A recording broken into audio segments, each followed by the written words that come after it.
우리 살아계신 하나님께 영광의 박수 올려드리겠습니다. 아멘.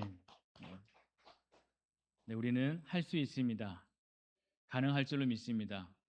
내가 하는 게 아니라 주님 안에서 가능한 줄로 믿습니다. 우리 예배마다 또 우리의 삶마다 하나님이 부어주시고 은혜 도와주시는데 하나님의 인도하심이 우리의 삶의 존재의 목적인 줄로 믿습니다. 오늘 예배한 우리 모두에게 하나님의 신령한 은혜, 우리 하나님의 평강이 함께할 수 있기를 간절히 소망합니다. 여러분, 찬양대 찬양은 우리가 말씀을 듣기 전에 우리 마음밭을 가는 그런 역할인 줄로 믿습니다. 씨를 뿌리고 씨가 자랄 때 열매를 맺어가는데 그 자랄 때 가장 중요한 게 뭡니까? 비료도 줘야 하고 잘 가꿔야 되겠지만 밭을 갈지 않으면 그 씨가 자랄 수가 없는 거예요. 근데 귀한 찬양대 찬양이 그런 마음의 밭을 갈고 말씀을 아멘으로 받을 수 있는 그런 은혜의 시간인 줄로 믿습니다. 오늘도 우리 찬양 들으면서 너무나도 귀한 찬양 진심으로 감사드립니다. 제 마음도 이렇게 벅찬 하나님의 은혜가 충만하여서 오늘 굳이 말씀을 전하지 않고 이 찬양만 기억하더라도 오늘 하나님의 풍성한 은혜 주시는구나, 개인적으로는 그렇게 깨닫게 됩니다. 우리 모두에게도 하나님이 함께 하셔서 다 가능한 줄로 믿습니다. 아멘. 여러분, 예수님이 해답입니다. 할렐루야.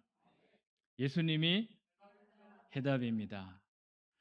오늘 우리의 세 번째 주를 맞이했습니다. 예수님이 해답입니다. 예수님만으로 충분합니다. 우린 세상에서 자꾸 해답을 찾으려고 했어요. 그랬더니 그게 아니라 예수 그리스도가 해답임을 깨닫게 되었습니다. 예수님만으로 충분하고 우리 인생의 정체성, 나라고 하는 존재는 단순히 세상에서 살아가는 존재가 아니라 하나님의 자녀된 신분으로 살아가는 것, 이게 바로 내 정체성이구나. 이 사실만 기억하게 되면 우리는 이 믿음의 여정, 행복하고 복된 삶을 분명히 살게 될 줄로 믿습니다. 여러분, 문제는 세상에 있어요. 세상에 문제가 가득하지만 그런 해답은 오직 예수 그리스도인 줄로 믿습니다. 오직 주님이 해답임을 기억하시면서 순간순간 살아가는 거예요. 우리가 직장에서 또 우리 무더운 날씨를 하더라도 길을 가면서도 예수님이 해답이십니다. 예수님이 주인이십니다. 나는 주님의 사람입니다. 이 고백으로 살아가면 여러분, 그것으로 족한 인생인 줄로 믿습니다.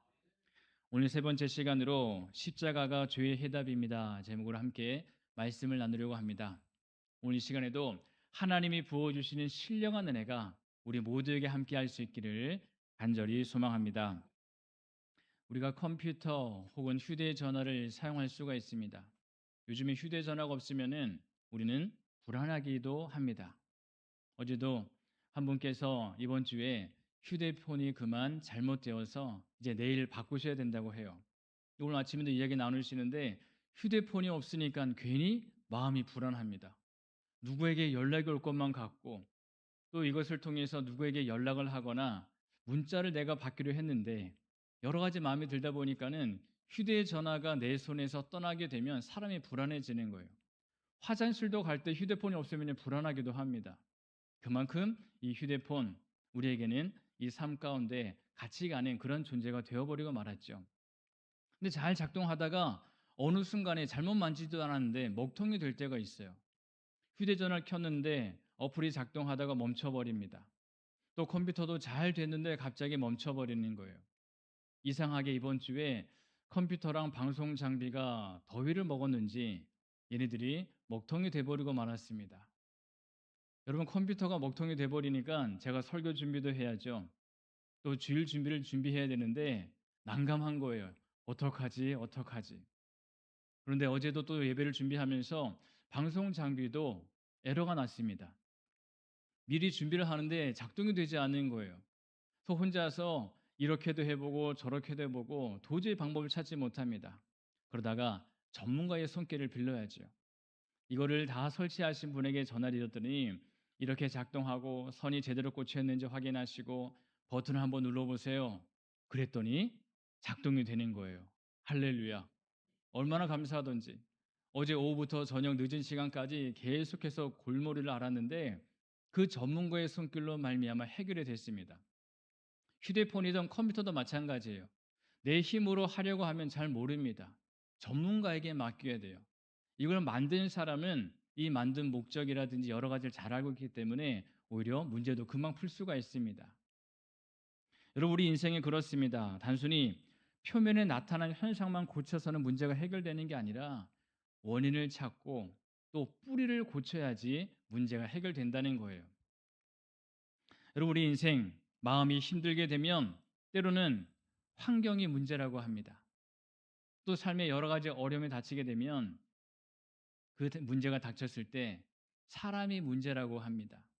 상황이 나를 힘들게 한다고 말하기도 하고 직장 동료 때문에 아니면 여러 가지 어려움 때문에 내 마음이 힘들고 문제가 생겼다라고 말합니다. 근데 여러분, 물론 환경도 중요합니다. 상처도 때로 우리에게 큰 영향을 줍니다. 때로는 사람 때문에 인생이 무너지기도 경험하기도 하죠. 그러나 성경은 우리의 문제를 조금 더 깊은 곳에서 바라보고 있습니다. 하나님의 말씀은 인간의 가장 근본적인 문제가 죄라고 명시하고 있어요. 죄. 여러분, 죄라는 말을 들으면 행복하십니까? 가슴이 뛰십니까? 은혜가 넘쳐나십니까? 아니면 좀 부담스럽습니까? 네, 부담스럽기도 합니다. 죄라고 하면 나는 그래도 죄를 짓지 않았는데 도덕적으로 윤리적으로 나는 범죄하지 않고 신호도 잘 지키고 남에게 해코지도 하지 않았는데 그래서 괜히 지나가다가 경찰차만 만나면 어떻습니까? 죄 짓지 않았는데 경찰차만 보게 되면 가슴이 철렁 내려앉는 경험도 있어요. 여러분, 죄라고 하는 것은 괜히 우리의 마음을 부담스럽게 여기지만 여러분 기억하십시오. 성경이 말하는 죄는 단순히 법을 어긴 행동이 아니에요. 죄는 하나님을 떠난 상태입니다. 하나님이 주인이신데 내가 주인이 되어서 살아가는 거예요. 얼마나 어리석습니까? 하나님의 뜻을 앞세워야 되는데 내 생각을 앞세웁니다. 하나님보다 내가 돈을 더 사랑하고 사람을 좋아하고 성공을 의지하며 살아갔던 어리석은 모습들이 있습니다. 이 모든 게 죄예요. 그래서 여러분, 죄라고 하는 것을 단순히 부담스럽게만 여기지 마시고 내가 하나님께 더 한 걸음 전진해 갈 수 있는 것이 바로 죄 해결이고 또 이 죄를 통해서 내가 회개하고 주님께 돌이키겠습니다. 믿음으로 살겠습니다. 이러한 고백이 있으시길 간절히 소망합니다. 여러분, 우리가 인생을 살아가면서 죄라고 하는 것은 결국에 자기 중심이에요. 나 중심입니다. 내 감정이 옳고 내가 기준이 되는 거예요. 내 뜻대로 살아가려고 하다 보니까 때로는 말씀이 아니라 하나님이 아니라 내 마음대로 살아가려고 하는 어리석은 모습이 있습니다. 그래서 죄는 삶의 한 부분만 무너뜨리지 않습니다. 우리의 생각을 어둡게 만들고 마음을 무너뜨려요. 결국 하나님에게서 멀어지게 만들어 버립니다. 여러분, 더 중요한 것은 이 죄 문제를 내가 스스로 혼자서 해결할 수 없다는 거예요. 제가 컴퓨터가 고장나서 이 고장난 것을 통해서 권사님께도 문의하고 청년을 통해서도 새로 깔았지만 문제가 해결되지 않습니다. 도움을 요청하는 거예요. 여러분, 근데 이 죄라고 하는 것도 내 마음대로 되지 않습니다. 전문가에게 맡겨야 돼요. 컴퓨터건 휴대전화건 전문가를 통해서 문제가 해결될 수가 있죠. 내가 해결할 수 있으면 얼마나 좋겠습니까? 만약 내가 착하게 산다고 했을 때 과거의 모든 죄가 다 사라진다고 하면 얼마나 좋겠어요. 그럼 내가 오늘 당장 내 마음을 돌이키는 거예요. 근데 여러분, 그게 아니라 나를 죄에서 건져낼 수 있는 분은 오직 예수 그리스도이신 줄로 믿습니다. 주님의 십자가예요. 십자가. 내 힘으로는 감당할 수 없어요. 하나님이 은혜 주셔야 내 죄도 용서함 받고 하나님의 자녀된 신분으로 우리는 넉넉하게 살아가게 될 줄로 믿습니다. 그래서 십자가가 하나님께서 모든 죄 문제를 해결하신 자리이고 죄인이 용서받은 자리이며 내가 하나님과의 관계가 회복되는 자리라는 것을 기억하십시오. 이 복음을 마음에 붙들게 되면 십자가가 모든 죄의 해답입니다. 이것만 기억하며 살게 되면 우리는 이 넉넉한 인생을 복되고 하나님의 자녀로 힘차게 살아가게 될 줄로 믿습니다. 그래서 오늘 이 죄 문제를 다루지만 십자가를 바라보기로 다짐하고 하나님이 부어주시는 신령한 은혜를 공급받아서 무더운 날씨도 말씀으로 이겨나갈 수 있는 복된 주님의 사람들이 다 되시기를 간절히 소망합니다. 자, 먼저 말씀을 통해 첫 번째로 깨닫습니다. 모든 사람이 죄 아래에 있습니다. 모든 사람. 오늘 본문 23절 말씀은 이렇게 말씀합니다. 우리 함께 봉독하겠습니다. 모든 사람이 죄를 범하였음에 하나님의 영광에 이르지 못하더니. 아멘. 자, 성경 말씀은 몇몇 사람, 아주 중범죄자, 나쁜 사람들, 그 사람만 죄인이라고 말하지 않고 모든 사람이래요. 여러분, 이 말씀은 안타깝게도 예외가 없습니다. 우리 모두가 다 동일해요. 그럼 앞에 있는 목사, 지경서, 저는 여기서 예외일까요? 예외가 될 수 없다는 거예요. 여러분, 교회 안에 있건 교회 밖에 살아가건 주님을 알건 주님을 모르건 우리 모두가 다 죄인이라는 거예요. 직분자 상관없습니다. 그래서 바울은 로마서 1장 말씀을 통해서 이방인들의 죄에 대해서 말했어요. 그리고 로마서 2장 말씀에서는 유대인들의 죄에 대해서 고백하고 있습니다. 그러다가 이 로마서 3장 말씀에 이렇게 말하고 있어요. 결론을 내리는데 3장 10절로 12절 말씀 우리 함께 봉독하겠습니다. 기록된 바 의인은 없나니 하나도 없으며 깨닫는 자도 없고 하나님을 찾는 자도 없고 다 치우쳐 함께 무익하게 되고 하나도 없도다. 아멘. 여러분, 1장에서는 단순히 이방인들이 하나님을 멀리 있기 때문에 그들만 죄인인 줄 알았는데 이방인뿐만 아니라 유대인들도 똑같이 죄인이다. 거기서 끝날 줄 알았어요. 그런데 로마서 3장 말씀에 의인은 없나니 하나도 없다 고백하고 있습니다. 여러분, 사람들은요, 다른 사람과 비교하면서 나 자신을 한번 판단합니다. 비교하면서 내가 저 사람만큼은 저렇게 마음이 나쁘진 않아. 내가 저 사람보단 조금 나아. 내가 저 정도로 나쁘진 않아. 이러면서 우리는 판단하며 평가하며 살아가요. 그런데 우리 하나님의 기준은 다른 사람이 아니에요. 다른 사람이 기준되는 게 아니라 하나님의 거룩하신 말씀이 우리 삶이 기준되어야 할 줄로 믿습니다. 사람과 비교하게 되면 괜찮아 보일 수가 있어요. 하지만 하나님의 거룩하심 앞에 서게 되면 우리의 모든 죄가 낱낱이 드러난다는 사실입니다. 내가 입술로 범한 죄, 마음으로 범한 죄, 행동으로 지은 죄가 있어요. 감사해야 하는데 하나님 말씀에 감사하지 못하고 불평했습니다. 내가 기도해야 되는데 기도하지 않고 끊임없이 염려만 하고 살았어요. 얼마나 어리석습니까? 그래서 성경은 우리를 죄인이라고 선언하고 있습니다. 그런데 죄인이라고 선포했는데 단순히 정죄하고 용서받지 못하고 끝이야. 그게 아니에요. 우리를 살리기 위해서 우리를 죄인이라고 먼저 선언하고 있습니다. 이 약속의 말씀을 내 마음에 모셔드리고 내가 주님께 다시 나아가게 되면 우리 전능하신 하나님은 용서해 주시고 하나님 인도하심 가운데 거할 수 있는 복된 믿음의 삶으로 회복시켜 주실 줄로 믿습니다. 여러분, 우리는 누구를 정죄할 수가 없어요. 누구를 나무랄 수가 없어요. 누구든지 주님 앞에 나올 수 있는 조건 다 가지고 있습니다. 차별이 없으십니다. 만약 하나님께서 그래도 건강하게 지내고 죄를 한 번도 짓지 않았다, 그 사람들만 교회에 와라, 여러분, 그런 이기적인 하나님이라고 한다면 저는 예수님 믿는 거 여기서 끝내고 싶습니다. 근데 하나님은 그런 분이 아니세요. 이 세상에서 주홍같이 붉은 죄를 지었다 할지라도 염려하지 마라, 두려워하지 마. 나에게 나오기만 하면, 예배 자리에 나오기만 하면 누구나가 다 고백하고 하나님의 자녀가 되는 놀라운 권세와 은혜를 우리에게 부어주신 줄로 믿습니다. 여러분, 병도 알아야 정확히 치료가 되는 거예요. 병원에 갔는데 당신은 지금 감기입니다. 제가 감기라고요? 아니요, 절대 그럴 리가 없습니다. 제가 감기라니요? 저는 감기에 걸리지도 않아요. 한겨울에도 감기에 걸려본 적 없습니다. 여러분, 자신의 병에 대해서 인정하지 않아요. 그러면 어떻게 됩니까? 병을 치료할 수가 없는 거예요. 진단을 받았을 때 그 진단에 대해서 내가 순종하고 받아들일 때 이제 병이 치유가 되는 거예요. 작은 감기인데도 그 감기에 대해서 내가 인정하지 않아요. 그러면 그 사람은 거기서 합병증 걸릴 확률이 높습니다. 그런데 중병에 걸렸어요. 힘들대요.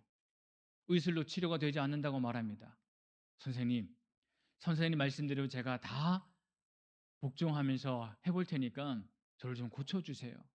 중병에 걸린다 하더라도 그 가운데서 그 질병에 대해서 내가 받아들이고 회복하기 위해서 힘쓰게 되면 어떤 질병도 하나님이 분명히 고쳐주실 줄로 믿습니다. 여러분, 하나님께서 우리 죄를 깨닫게 하시면 우리는 고백하는 거예요. 죄인이라고 말하는데 제가 죄인이라고요? 아니요. 그게 아니에요. 저는 죄인입니다. 죄인 중에 괴수입니다. 제 안에 죄가 있습니다. 이 고백이 은혜의 시작인 줄로 믿습니다. 다윗이 자신의 죄를 지적받았을 때 핑계대지 않았어요. 내가 여호와께 범죄하였노라 고백하죠. 시편 51편에 이렇게 기도하면서 고백합니다. 하나님이여, 내 속에 정한 마음을 창조하시고 내 안에 정직한 영을 새롭게 하소서. 여러분, 죄를 인정한다는 것은 실패가 아니에요. 패배가 아니에요. 은혜로 들어가는 하나님의 통로인 줄로 믿습니다. 우리 가운데는 고백해야 됩니다. 아니야. 이럴 필요 없어요. 자존심 내세울 거 없어요. 하나님 앞에서 그저 아멘으로 순복하면서 내가 죄인입니다. 내 잘못입니다. 이런 고백이 우리 삶에 회복해 주시는 하나님의 놀라운 은혜가 임하는 거룩한 시간인 줄로 믿습니다. 어제 우리 8월 첫날 월사 기도회가 있었습니다. 우리 월사 기도에 나오셔서 우리 믿음의 성도들 함께 말씀 나누고 기도하면서 특별히 우리 축복 안수 기도도 했습니다. 우리 안수 기도, 우리 마음을 다해서 기도하는데 우리 성도님들 한 분 한 분을 위해서 기도할 때 제 마음에 뜨거움이 생기는 거예요. 뜨거움. 이 뜨거움이 어디서 오는가? 내가 왜 뜨거워지지? 나에서 나오는 게 아니라 하나님이 은혜 주시기 때문에 한 분 한 분을 위해서 마음을 다해서 기도하게 돼요. 그런데 기도 받으시는 우리 성도분들 한 분 한 분도 절절하게 기도하십니다. 모두가 다 마음 절절하게 기도하시는데 특별히 어느 분에게 기도하게 되면 더 뜨거운 마음이 생기기도 해요. 그럼 저도 더 많이 기도하게 되죠. 여러분, 기도하면서 왜 하나님 앞에 고백합니까? 내가 죄인입니다. 내 힘으로 살 수가 없습니다. 하나님의 은혜가 임해야 됩니다. 나를 정결하게 해주세요. 새롭게 해주세요. 그런 마음으로 기도하는 거예요. 마치 이 다윗의 고백처럼 내 속에 하나님 정한 마음을 창조해 주시고 내 안에 정직한 영을 새롭게 해주세요. 여러분, 이런 고백이 있을 때 우리는 비로소 하나님 안에서 정결하게 되고 새롭게 되는 은혜가 임하게 될 줄로 믿습니다. 우리는 죄를 다른 이름으로 간혹 바꿀 때가 있습니다. 화가 많은 사람이 있어요. 이상하게 화가 많아요. 분노합니다. 나는 분노가 많은 사람이야. 근데 이건 내 성격이야. 원래 나는 이래. 그러면서 누구를 만나더라도 아무 일도 아닌데 괜히 화를 버럭버럭 댑니다. 아유, 화 좀 그만 내요. 그만 좀 분노해요. 아니야. 내 성격이 원래 그래요. 내 성격이에요. 여러분, 어떤 사람은 탐욕, 욕심을 열정이라고 포장합니다. 이건 욕심이거든요. 근데 이거는 욕심이 아니라 내 열정이라고 말합니다. 어떤 사람은 험담하는 걸 좋아합니다. 그만 좀 얘기해요. 다른 사람 얘기를 하는데 이건 험담이 아니야. 정보 공유하는 거야. 이거 몰랐잖아. 이러면서 정보 공유라는 말로 포장하기도 합니다. 기도를 해야 되는데 기도하지 못해요. 바쁘다고 얘기를 합니다. 물론 그렇죠. 여러분, 우리는 이야기를 하면서도 여러 가지 판단하면서 생각하는 경우가 많이 있어요. 다 사정이 있습니다. 여러분, 그러나 모든 것을 사정으로만 설명하게 되면 회개가 사라지는 거예요. 여러분, 우리는 시시때때로 하나님의 자녀입니다 고백하면서 내가 있는 자리에서 주님께 더 가까이 나아가야죠. 더 겸손하게 나아갑니다. 고백하며 나아갑니다. 그러면 전능하신 하나님이 우리의 기도에 우리의 마음의 중심도 살펴주시는 거예요. 이게 놀라운 믿음의 여정인 줄로 믿습니다. 한 부부가 계속해서 다툽니다. 남편은 끊임없이 아내가 문제라고, 저 사람의 문제라고 얘기하는 거예요. 아내는 남편의 문제라고 얘기합니다. 도무지 갈등이 해소가 되지 않는 거예요. 그래서 기도합니다. 하나님, 제발 저 사람의 마음을 바꾸어 주시옵소서. 저는 잘못한 게 하나도 없는데 저 남편의 마음을 좀 바꿔 주시옵소서. 나는 죄가 없는데 저 아내, 저 고집과 저 생각을 주님 고쳐 주시옵소서. 그래서 하나님께 기도해요. 하나님이 어떻게 들으실까요? 남편이 잘못했을까요? 아내가 잘못했을까요? 네? 둘 다 잘못했어요? 어떻게 잘하세요? 남편이 잘못할 수 있잖아요. 아내가 잘못할 수도 있잖아요. 우리는 서로 상대방의 마음만 좀 고쳐 먹으면 뭔가 해결될 것 같은데 그런 마음으로 이야기를 하는 경우가 있습니다. 그러다 어느 날 한 사람이 기도하다가 깨달았어요. 주님, 아내만이 문제가 있는 줄 알았는데 제 고집과 제 말투와 제 귀만 보지 못했습니다. 그리고 기도가 달라지는 거예요. 저 사람을 고쳐주세요가 아니라 하나님, 제가 죄인입니다. 저를 고쳐주세요. 저를 바꿔주세요. 제가 회개합니다. 감히 제 얘기라고 말을 못합니다. 여러분, 기도가 가정회복의 시작이에요. 기도가 하나님의 긍휼하심을 받는 은혜의 회복인 줄로 믿습니다.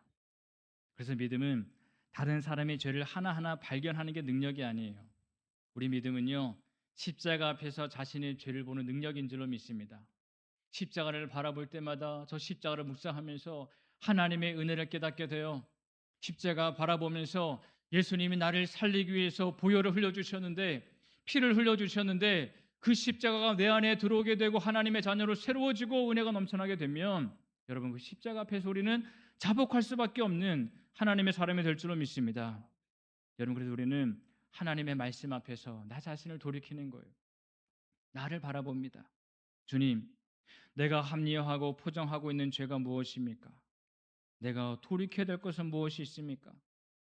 죄를 보여주신 은혜는 정죄가 아니라 십자가로 데려오기 위한 하나님의 놀라운 은혜인 줄로 믿습니다. 여러분, 이러한 놀라운 신앙의 신비, 하나님의 기적 가운데 우리가 기억하며 살아갈 수 있는 모두가 되시기를 소망합니다. 여러분, 두 번째 깨닫습니다. 죄는 하나님의 영광에 이르지 못하게 해요. 자, 모든 사람이 죄 아래에 있습니다. 그리고 깨닫는 것은 이 죄라고 하는 것은 결국 하나님의 영광에 이르지 못하게 합니다. 오늘 보면 23절 말씀을 제가 다시 한번 읽겠습니다. 모든 사람이 죄를 범하였음에 하나님의 영광에 이르지 못하더니. 여러분, 죄는 하나님의 영광에 이르지 못하게 만들어 버려요. 이르지 못한다, 하나님의 영광으로 나아가지 못한다는 거예요. 여러분, 화살을 쏘게 되는데 힘을 들여서 화살을 쏩니다. 화살을 어디다 쏘야 됩니까? 공중에 쏩니까? 아니면 어디 물건에 쏩니까? 관역을 향해서 쏴야 돼요. 정확하게 있는 그 관역을 향해서 활을 쏘는데 이 화살이 빗나갑니다. 관역을 멀리 나가는 거예요. 아니면 관역 앞에 떨어져요. 멀리 가건 그 앞에서 떨어지건 관역을 빗나가건 다 빗나가는 거예요. 정확하게 가지 못했습니다. 관역을 빗나가다, 그게 바로 죄예요. 죄.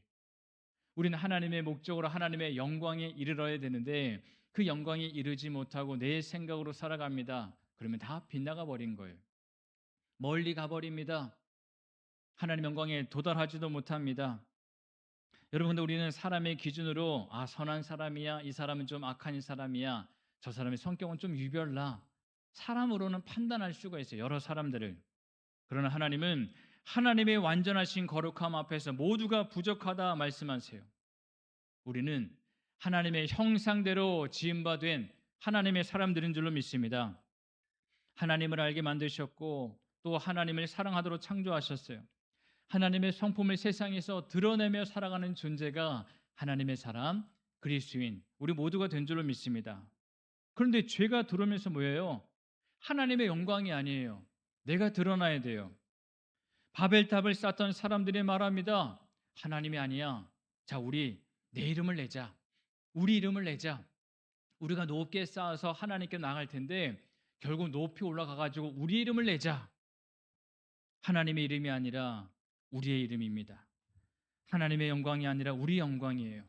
이게 여러분 죄의 본질이에요. 죄는 내가 드러나게 만듭니다. 하나님 중심에서 자기 중심으로 방향이 바꿔버리는 거예요. 여러분, 사람의 영혼은 하나님을 바라보도록 창조되었습니다. 우리가 잘 알고 있는 초대교부 어거스틴은 그는 세상에서 쾌락과 명예 이걸 즐기면서 살아갔습니다. 그런데도 이 마음의 갈증이 사라지지 않는 거예요. 내가 세상에서 만족을 누리려 하고 쾌락을 쫓아 살았는데 그 가운데 만족을 느끼지 못합니다. 결국 어거스틴은 하나님께 돌아와서 고백합니다. 오 하나님께서 당신을 향하여 있도록 우리를 지으셨기 때문에 우리 마음은 당신 안에서 안식할 때까지 쉴 수 없습니다. 어거스틴이 그의 고백록에서 이렇게 고백하고 있습니다. 오직 하나님을 향하여서 나를 창조하셨는데 내가 하나님 안에 거하기 전까지는 진정한 안식과 만족을 누릴 수 없습니다. 이 고백을 어거스틴이 분명히 고백했습니다. 어거스틴뿐만 아니라 이게 바로 신앙이에요. 믿음이에요. 우리가 세상에서 만족하려고 세상의 물질을 추구합니다. 사람을 만납니다. 내 얘기를 좀 들어주세요. 아니면 세상의 부귀영화를 누리려고 합니다. 근데 그러면 그럴수록 우리 사람은 뭡니까? 갈증이에요. 갈증. 만족할 수가 없는 거예요. 우리 마음은 결국 주님 안에서 안식을 누릴 때까지 쉼이 없다는 사실이에요. 여러분 사람의 깊은 불안은 가진 게 부족해서가 아니에요. 하나님과 멀어졌기 때문이에요. 우리 마음이 허전하게 되면 더 많이 가지려고 하죠. 인정받지 못하게 되면 더 크게 자신을 드러내려고 합니다. 상처받으면 마음의 문을 닫아버려요. 그런데 그렇게 하면 할수록 더 깊은 수렁에 빠지고 맙니다. 결국 죄라고 하는 문제는 환경이 변한다고 아니면 내 삶이 변한다고 죄 문제가 해결되는 게 아니에요. 사람들은 생각합니다. 나에게 돈만 좀 더 있으면 만족할 것 같은데, 내가 인정받으면 마음이 좀 편해질 것 같은데, 저 사람이 좀 안 보이면 괜찮아질 것 같은데, 근데 정말 그렇습니까? 아니더라고요. 아니에요. 누가복음 15장에서 우리가 잘 알고 있는 탕자 이야기가 있습니다. 둘째 아들이 아버지 아래에서 거하면서 지내는 게 가장 큰 행복이고 만족일지도 알지도 못하고 자신에게 있는 유산을 미리 달라. 그래 나는 이제 아버지를 떠나서 이 세상에서 살겠습니다. 내 마음대로 살겠습니다. 이야기합니다. 자기의 마음대로 살아가는 거예요. 근데 결국 만족하지 못하고 모든 것을 다 잃어버리고 맙니다. 결국 그를 살린 것은 돈이 아니에요. 더 좋은 환경도 아니에요. 아버지께로 돌아가는 거예요. 성경은 말하고 있습니다. 탕자가 뭘 깨닫습니까? 이제 스스로 돌이켜. 아, 아버지 밑에서 있는 게 가장 큰 행복이었구나. 내가 세상의 만족을 추구하려고 나아가 봤는데 세상의 만족이 아니라 하나님, 아버지 앞에 있는 것이 나에게 큰 기쁨이구나. 이 사실을 탕자가 깨닫게 되었습니다. 여러분, 그래서 본인이 깨닫는 거예요. 우리 하나님은 끊임없이 우리에게 은혜 주시기 위해서 날마다 은혜 베푸시고 있습니다. 하나님의 은혜가 먼저인데 우리는 그걸 외면할 때가 있습니다. 하나님 잠깐만 기다려주세요. 하나님 말고 내가 한번 세상에서 좀 만족 좀 누리다가 내가 쾌락 좀 즐기겠습니다. 내가 세상에서 좀 더 즐기다가 내가 하나님께 갈게요. 그러면 안 돼요. 우리가 주님 안에 거할 때 진정한 행복이 일어날 줄로 믿습니다. 그래서 중요한 것은 스스로 돌이키는 거예요. 우린 돌이켜서 기도의 자리에 나왔습니다. 돌이켜서 예배의 자리에 나왔습니다. 돌이켜서 하나님을 위해서 헌신하기로 결정했어요. 여러분 그게 우리에게 큰 은혜인 줄로 믿습니다. 이게 바로 하나님과의 관계예요. 우리가 되찾아야 될 것은 세상의 영광이 아니라 하나님의 영광인 줄로 믿습니다. 여러분 오늘 23절 말씀만 보게 되면 절망스럽습니다. 근데 우리는 세 번째로 깨닫는 것은 하나님은 십자가로 죄를 해결해 주셨다는 사실이에요. 23절은 인간의 절망을 보여주는데 자 그러나 24절 말씀에서는 복음의 반전이 시작됩니다. 복음의 반전. 우리 24절 말씀을 우리 함께 봉독하겠습니다. 그리스도 예수 안에 있는 속량으로 말미암아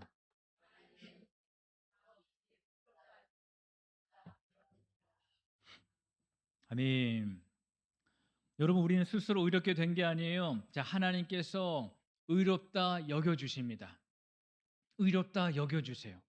내가 노력해서 되는 게 아니에요. 내가 값을 치른 것도 아니에요. 전적인 하나님의 은혜로 값없이 받게 된 줄로 믿습니다. 자신의 생명을 내어주셨습니다. 24절에서는 그것을 속량이라고 말해요. 속량. 여러분, 속량은 죄를 이 값을 지불하고 노예를 자유롭게 하는 게 속량이죠. 우린 죄의 종이었습니다. 죄를 짓고 싶지 않아도 죄를 계속 짓고 있어요. 미워하지 않으려고 해도 자꾸 내 마음에 미움이 생겨버려요. 바울은 탄식합니다. 로마서 7장 19절 말씀에 내가 원하는 바 선은 행하지 아니하고 도리어 원하지 않는 바 악을 행하는도다. 바울이 고백하고 있습니다. 내가 선을 행하고 싶은데 선을 행하지 않고 오히려 더 악을 행하고 있다. 끊임없는 욕심과 탐욕이 내 마음을 지배하고 있다. 이 사실을 지금 바울이 고백하고 있습니다.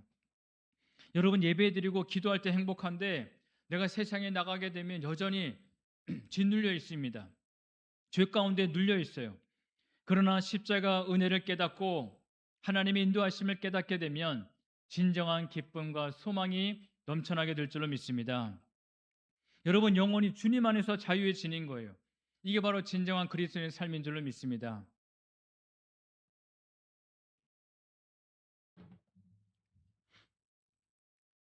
저도 어릴 적에는 잘 몰랐어요.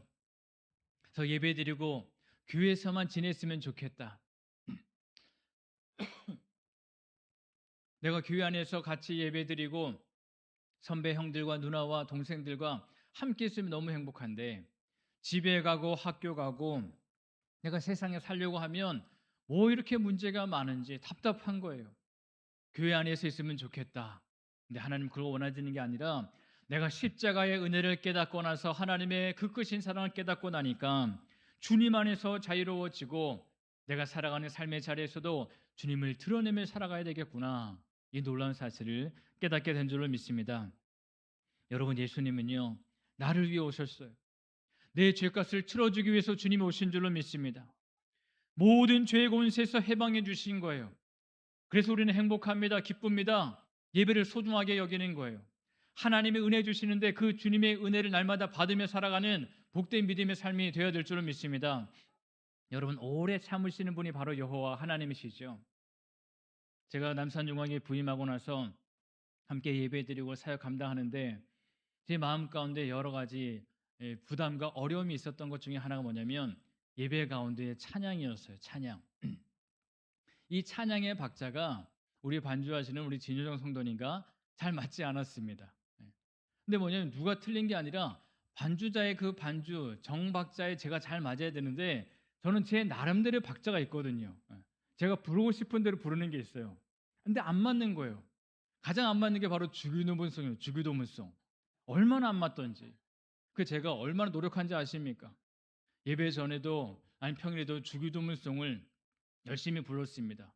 그동안 그렇게 부르지도 않았는데 이 박자를 잘 맞추기 위해서 불렀어요. 부르고 나서 야, 이번 주는 괜찮겠다 부릅니다. 또 틀려요.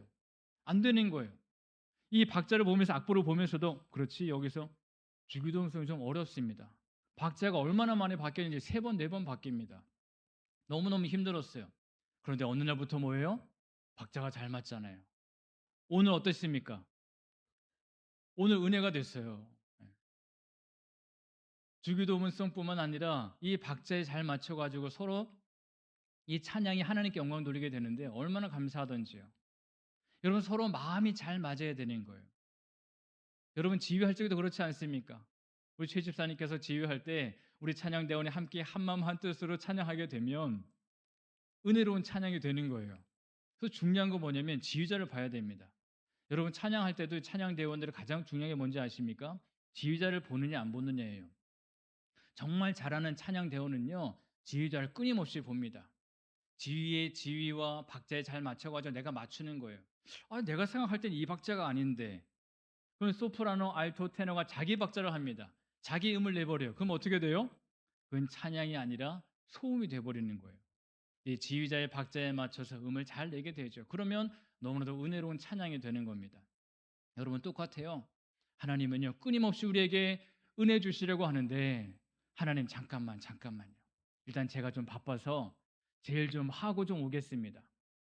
내 나름대로 판단해요. 내 나름대로 삶을 살아가요. 그러니 하나님의 은혜에 우리가 맞을 리가 있겠습니까? 안 맞는 거예요. 안 맞는 거. 어쩜 그렇게 안 맞아요? 마치 뭐처럼? 로또처럼. 안 맞아요. 안 맞아. 여러분, 그게 아니라 하나님을 나에게 맞추는 게 중요한 게 아니라 우리가 하나님께 맞춰야 되는 거예요. 하나님은 끊임없이 은혜 주시길 원하신 전능하신 하나님이신 줄로 믿습니다. 그 은혜를 내가 기억하여서 하나님의 사랑에 내 마음을 합하겠습니다. 영광 돌리며 나아가겠습니다. 믿음으로 나아가겠습니다. 그 고백이 가장 귀한 줄로 믿습니다. 여러분, 십자가에서 하나님의 공의와 사랑이 함께 나타났습니다. 죄에는 반드시 대가가 따르는데 하나님은 죄인을 사랑하세요. 멸망하지 않도록 인도해 주셨습니다. 그 하나님이 우리를 하나님의 자녀로 놀라운 믿음의 길로 인도해 주신 게 바로 십자가예요. 십자가. 예수님 믿는 사람을 의롭다라고 선언해 주셨는데 오늘 보면 마지막 26절 이렇게 고백하고 있습니다. 26절 우리 함께 봉독하겠습니다. 곧 이때에 자기의 의로우심을 나타내사 자기도 의로우시며 또한 예수 믿는 자를 의롭다 하려 하심이라. 아멘. 여러분, 우리 하나님께서는 십자가를 통해서 의로움을 주신 줄로 믿습니다. 놀라운 사랑을 보여주셨어요. 우리는 구원받을 자격이 없습니다. 그런데 하나님은 하나밖에 없는 아들 독생자 예수님, 그 예수를 우리에게 내어주셨습니다. 십자가에서 보혈을 흘리셨습니다. 부활하셨습니다. 예수님을 바라보고 예수님 믿는 자마다 멸망하지 않고 우리에게 구원을 주셨는데, 그러므로 하나님이 우리를 의롭다 여겨주셨어요. 우리는 세상의 만족을 누리지 않습니다. 예수님의 사람으로 믿음으로 달려갑니다. 하나님과 동행하며 살기로 다짐했습니다. 여러분, 십자가는 우리의 죄가 얼마나 무겁고 무서운지를 보여주는 거예요. 도저히 용서받을 수 없는 죄인이 지는 게 저 십자가다. 우린 십자가를 보면서 느낄 수가 있습니다. 그런데 동시에 십자가는 하나님의 사랑이 얼마나 큰지 우리에게 보여주고 계십니다. 독생자를 우리에게 아낌없이 보내주기 위해서 우리에게 놀라운 사랑을 보여주신 게 바로 십자가 은혜인 줄로 믿습니다. 여러분, 이 은혜를 기억하기 때문에 이 세상에 살아가면서 내 인생의 주인은 하나님이십니다. 저는 그저 하나님의 뜻 가운데 살아가겠습니다. 하나님 말씀하시면 제가 순종하고 가라 하면 가겠습니다. 멈추라면 멈추겠습니다. 이 거룩한 믿음이 우리 가운데 있으시기를 소망합니다. 여러분, 실패가 아니에요. 십자가 붙들면 돼요. 십자가 은혜만 우리에게 있으면 넉넉한 은혜가 충만한 줄로 믿습니다. 세상에서 여러 가지 문제가 있지요. 어려움도 있어요. 갈망도 있습니다. 갈증도 있습니다. 문제는 여전히 많이 있습니다. 그런데 문제가 아니라 그 문제를 넘어서 살아계신 주님 바라보지 않는 게 더 큰 문제라고 하는 사실이에요. 하지만 오늘 십자가를 깨달았습니다. 전적인 십자가 은혜를 기억하면서 내가 십자가를 바라보는 것에도 멈추지 않고 나에게 주신 십자가를 달게 지고 십자가 신앙으로 무장하겠습니다. 모든 죄 가운데 노인바 되고 하나님의 자녀된 신분으로 믿음으로 살겠습니다. 이 거룩한 은혜가 우리 모두에게 있으시기를 간절히 소망합니다. 예수님이 해답이세요. 모든 죄의 해답은 십자가인 줄로 믿습니다. 이 복음의 확신을 기억하시고 십자가를 자랑하며 살아가는 우리 거룩한 믿음의 삶 다 되시기를 간절히 소망합니다. 아멘. 기도하겠습니다. 하나님, 주님의 사랑권에 참으로 감사합니다. 우린 죽을 수밖에 없던 죄인이었는데 죄 가운데 거하지 않고 하나님 은혜 주시니 참으로 감사합니다. 하나님의 영광이 이르지 못한 그런 존재였는데 그런 십자가 은혜로 말미암아 구원해 주시고 하나님의 자녀 삼아 주시니 참으로 감사합니다. 이 고백과 믿음으로 내가 힘차게 달려가기를 원하오니 하나님, 십자가 붙들고 십자가 자랑하며 살아가는 복된 믿음의 삶 되게 하여 주시옵소서. 함께 하실 줄 믿사오며 예수님 이름으로 간절히 기도하옵나이다. 아멘.